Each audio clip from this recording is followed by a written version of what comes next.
വിവാദ വ്യവസായി ബോബി ചെമ്മണ്ണൂരിനെതിരെ കേസെടുക്കാൻ ഹണി റോസ് നടത്തിയത് പഴുതടച്ച നീക്കം.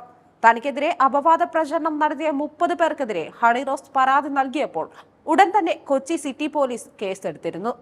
എന്നാൽ ബോബി ചെമ്മണ്ണൂരിനെതിരെ നടി പരാതി ഉയർത്തില്ലെന്നാണ് പോലീസ് കരുതിയിരുന്നത്. തന്റെ പോസ്റ്റിന് താഴെ കമന്റ് ഇട്ട എറണാകുളം കുമ്പള സ്വദേശി അറസ്റ്റിലായതിനു പിന്നാലെയാണ് ബോബിക്കെതിരെ ഹണി റോസ് പരാതി നൽകിയത്. ഇത് പോലീസിനെ വെട്ടിലാക്കുകയായിരുന്നു. അറസ്റ്റ് ചെയ്യാതെ ഗത്യന്തരമില്ലാത്ത അവസ്ഥയിൽ എത്തുകയായിരുന്നു പോലീസിനെ സമ്മർദ്ദത്തിലാക്കാനാണ് ഹണി കൃത്യമായ നിയമോപദേശത്തോടു കൂടി മറ്റു ചിലർക്കെതിരെ ആദ്യം പരാതി നൽകിയത്.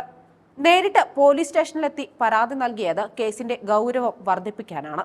ബോബി ചെമ്മണ്ണൂരിനെതിരെ ജാമ്യമില്ലാ വകുപ്പ് പ്രകാരം കേസെടുക്കണമെന്നാവശ്യപ്പെട്ട് Honey ADGP Manoj Abraham, Kochi city police commissioner Putta Vimaladitya എന്നിവരെ നേരിട്ട് കണ്ടിരുന്നു. ലൈംഗിക ചുവയോടെയുള്ള അശ്ലീല ഭാഷണത്തിന് ഭാരതീയ ന്യായ സംഹിത വകുപ്പ് 75(4) പ്രകാരവും IT നിയമം വകുപ്പ് 67 പ്രകാരവുമാണ് കേസെടുത്തിരിക്കുന്നത്.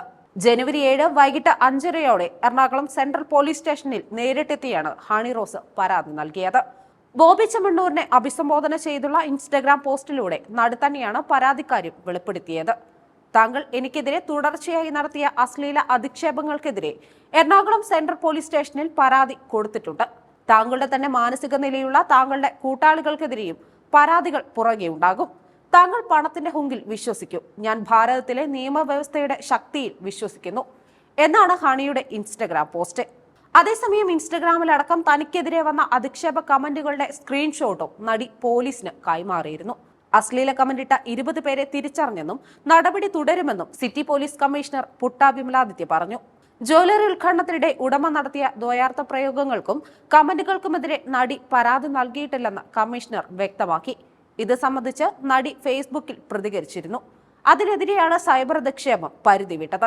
സൈബർ അധിക്ഷേപ പരാതിയിൽ ബോബി ചെമ്മണ്ണൂരിനെ കസ്റ്റഡിയിലെടുത്തതിനു പിന്നാലെ പ്രതികരിച്ച് നടി ഹണി റോസ് രംഗത്തെത്തിയിരുന്നു. മുഖ്യമന്ത്രി വാക്കുപാലിച്ചെന്നും നടപടിയെടുക്കുമെന്ന് ഉറപ്പു നൽകിയിരുന്നതായും ഹണി റോസ് പറഞ്ഞു. ബോബി ചെമ്മണ്ണൂരിനെതിരെ നടപടിയെടുത്തതിൽ സന്തോഷമുണ്ടെന്നാണ് ഹണി റോസ് പറഞ്ഞത്. തന്റെ പ്രതികരണം കുറച്ചുകൂടി നേരത്തെയാകണമെന്ന് തോന്നി. മനസ്സിന് സമാധാനം കിട്ടിയ ദിവസമാണെന്ന്. അത്രയും വലിയ ടോർച്ചർ വർഷങ്ങളായി ഞാൻ അനുഭവിക്കുകയായിരുന്നു. അതിൽ നിന്നും മറ്റും പ്രചോദനം ഉൾക്കൊണ്ടായിരിക്കാം ബോബി ചെമ്മണ്ണൂർ എന്ന വ്യക്തി ഞാൻ നിന്ന ഒരു വേദിയിൽ വെച്ച് മോശമായ പല പരാമർശങ്ങളും നടത്തിയതെന്ന് ഹണി റോസ് പറഞ്ഞു. അതേസമയം വിവിധ ഓൺലൈൻ മാധ്യമങ്ങളിലെ വാർത്തകൾക്ക് താഴെ കമന്റിട്ടവരുടെ വിശദാംശങ്ങളും ഹണി റോസ് പരാതിക്കൊപ്പം കൈമാറിയിട്ടുണ്ട്. കമന്റിട്ടവരിൽ വ്യാജ ഐഡിയുള്ളവരെ കണ്ടെത്താൻ പോലീസ് ഫേസ്ബുക്കിനോട് വിവരങ്ങൾ തേടിയിട്ടുണ്ട്. പൊതുവേദികളിൽ മനഃപൂർവ്വം പിന്തുടർന്ന ദ്വയാർത്ഥ പ്രയോഗങ്ങളിലൂടെ ഒരാൾ അപമാനിക്കാൻ ശ്രമിക്കുന്നുവെന്ന് ഹണി റോസ് കഴിഞ്ഞ ദിവസം ആരോപിച്ചിരുന്നു. എന്നാൽ പേര് വെളിപ്പെടുത്തിയിരുന്നില്ല. അത് ബോബി ചെമ്മണ്ണൂരാണെന്ന തരത്തിൽ സാമൂഹ്യ മാധ്യമങ്ങളിലടക്കം അഭ്യൂഹങ്ങൾ പരന്നിരുന്നു. തന്റെ പോസ്റ്റിന് താഴെ അശ്ലീല കമന്റിട്ട 30 പേർക്കെതിരെ ഹണി പോലീസിൽ പരാതിപ്പെട്ടിരുന്നു. നിലവിലുള്ള 30 കേസിന് പുറമെ അശ്ലീല കമന്റിടുന്നവർക്കെതിരെ ജാമ്യമില്ലാ വകുപ്പ് പ്രകാരം ഉടൻ കേസെടുക്കാനാണ് പോലീസിന്റെ തീരുമാനം.